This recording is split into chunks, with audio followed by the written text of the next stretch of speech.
ನಾವು ನೋಡ್ಕೊಂಡು ಬರ್ತಾ ಇದ್ದೀವಿ. ಪ್ರಾಚೀನ ಒಂದು ಇತಿಹಾಸ ಇರೋದು ಈ ಜಾತ್ರೆಗಳಿಗೆ.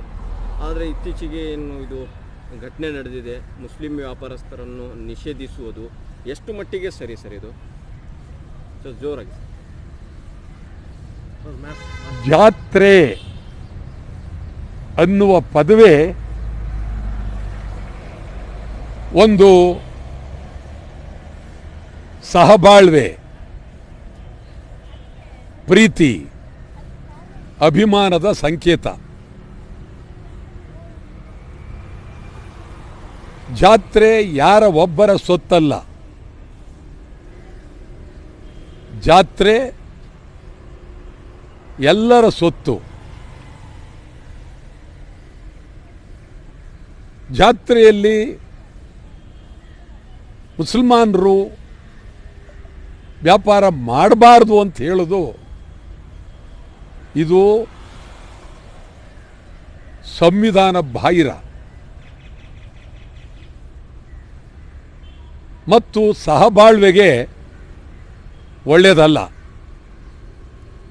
ಇದು ನಿಜಕ್ಕೂ ಗಂಭೀರವಾದ ಪರಿಸ್ಥಿತಿ. ಸರ್ಕಾರ ಈ ಬಗ್ಗೆ ತೀವ್ರವಾಗಿ ಗಮನ ಹರಿಸಬೇಕಾಗಿದೆ. ಈ ರೀತಿ ಬಿಡೋದಾದರೆ ಇದು ಒಳ್ಳೆಯ ಸಂಪ್ರದಾಯ ಆಗೋದಿಲ್ಲ. ಜಾತ್ರೆ ಯಾರೊಬ್ಬರ ಸೊತ್ತಲ್ಲ. ಜಾತ್ರೆಯಲ್ಲಿ ಯಾರು ಬೇಕಾದರೂ ವ್ಯಾಪಾರ ಮಾಡ್ಬೋದು. ಜಾತ್ರೆ ಅದರ ಹೆಸರೇ ಜಾತ್ರೆ. ಜಾತ್ರೆಯಲ್ಲಿ ಯಾರು ಬೇಕಾದ್ರೂ ಬರ್ಬೋದು, ಯಾರು ಬೇಕಾದ್ರೂ ವ್ಯಾಪಾರ ಮಾಡ್ಬೋದು. ಮುಸಲ್ಮಾನರು ವ್ಯಾಪಾರ ಮಾಡಬಾರ್ದು ಅಂತ ಹೇಳೋದು ಇದು ಯಾರಿಗೂ ಗೌರವ ತರ್ತಕ್ಕಂಥದ್ದಲ್ಲ. ಇದು ನಿಜಕ್ಕೂ ಅತ್ಯಂತ ಗಂಭೀರವಾಗಿ ಸರ್ಕಾರ ಗಮನ ಹರಿಸಬೇಕಾಗಿದೆ ಅಂತೇಳಿ ಸರ್ಕಾರಕ್ಕೆ ನಾನು ಒತ್ತಾಯ ಮಾಡ್ತೇನೆ. Thank you. सी, ये जो मुस्लिम ताजिरों को बाइकआउट करने का जो ऐलान जो थोड़े ऑर्गेनाइजेशन से हुआ है, मैं ये मानता हूं कि ये जो भी ऑर्गेनाइजेशन है they are backed by BJP. BJP backed organisation ही बोलता हूं मैं, बिकॉज आज कर्नाटका के अंदर 1 साल में इलेक्शन आने वाले हैं. उस इलेक्शन के लिए पोलराइज करना है, ये बीजेपी का पहला मकसद. बीजेपी की पॉलिटिक्स शुरू होती है रिलीजन से, एंड होती है रिलीजन से, और उनका पहला मकसद यही होता है कि इलेक्शन के वक्त पोलराइज करो.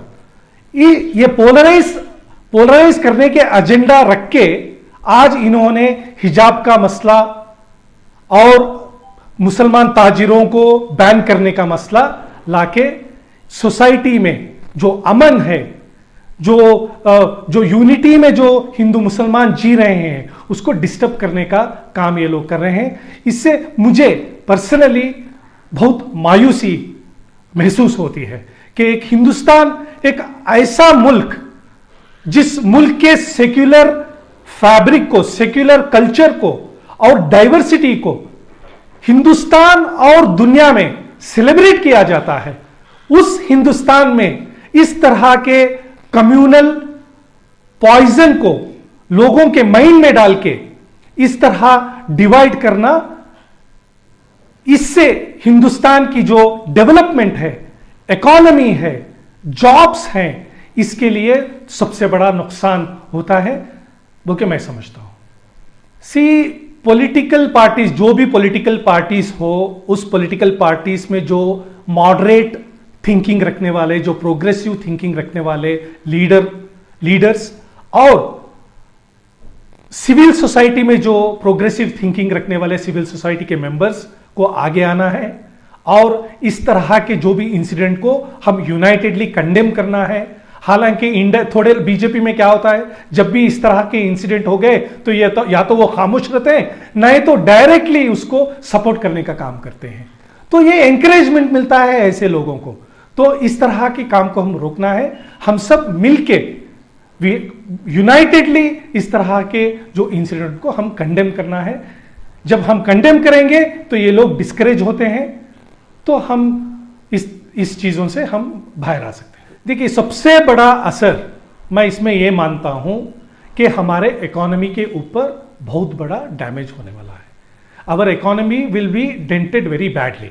आज हमारा जीडीपी की हालत आप ले लो, इन्फ्लेशन की हालत ले लो, जॉब्स की हालत ले लो, ये सबको अगर हम देख रहे हैं तो हिंदुस्तान की हालत आज इकोनॉमी के वहाँ पर यूनिटी रहती है, ये परंपरा है, अब क्या हो रहा है यहाँ पे कर्नाटक में? देखिए, भारत में ऐसा है कि जो भी मेला हो, हिंदुओं का मेला हो, मुसलमानों का मेला हो या क्रिश्चियन का मेला हो, सभी मेलों में सभी धर्मों के लोग मतलब उनका त्यौहार रहता है।